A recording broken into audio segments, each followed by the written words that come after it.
Friends, வாங்க நம்ம சூப்பரான ஒரு பொரியல் எப்படி பண்ணுறதுன்னு பார்ப்போம்.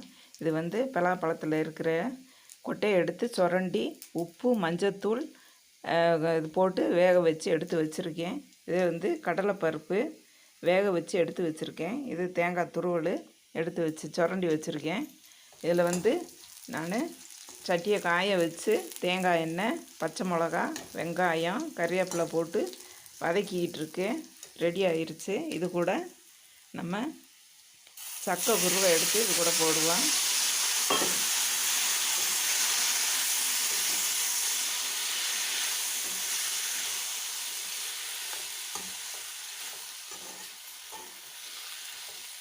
இது நல்லா ஹெல்த்தியான ஒரு உணவுங்க, செஞ்சு பாருங்கள்.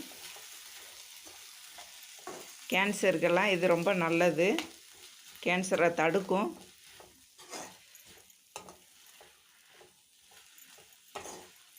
நல்லா இலக்கி விடுங்க. இலக்கி விட்டுட்டு இது கூட நம்ம வேக வச்சு எடுத்து வச்சுருக்கிற கடலைப்பருப்பை இது கூட போடுங்க.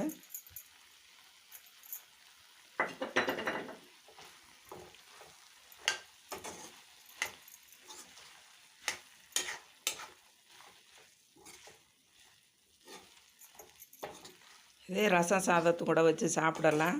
சாம்பார், வெந்தய குழம்பு இது கூட வச்சு சாப்பிடலாம். நல்லா கிளறி விட்டுட்டு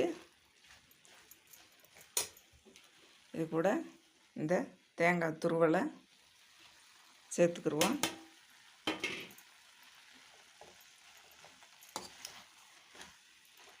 தேங்காய் விரும்புகிறவங்க சேர்த்துக்கலாம், இல்லை தேங்காய் சேர்க்காமையும் சாப்பிட்டுக்கலாம். ரெடி ஆயிடுச்சுங்க.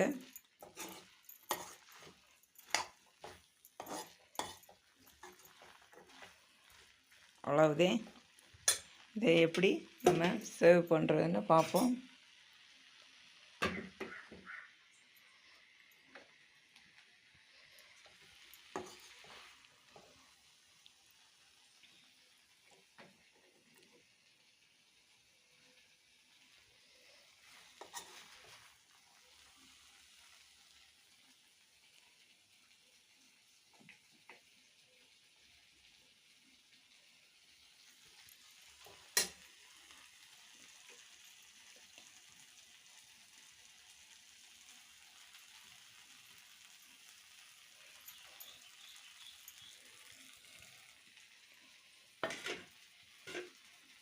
இது நம்ம கொஞ்சம் மல்லித்தலை, புதினா இலை.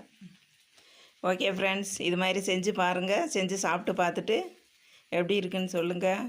பாய்.